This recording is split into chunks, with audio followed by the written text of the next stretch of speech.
Asa, pag-isipan mo muna to.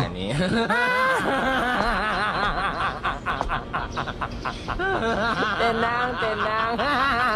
Totoo bang pupunta ka ng New York? Oo. Sanchay, mabuti dumating ka. Kumbinsihin mo nga siyang wag nang umalis. Buunang pasya ko. Pupunta ako ng New York. Bukas ang flight. Ano? Bukas na? Bukas na ang alis mo? Bakit hindi mo sinasabi sa akin? Ang sama mo!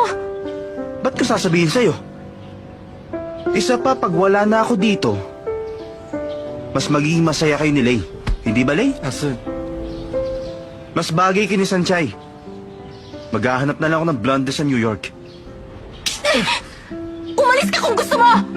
Kahit pa Amerika yun o Africa, wala na akong pakialam sa'yo! Kahit 3 o 5 taong ka mawawala, baliwala sa akin yun!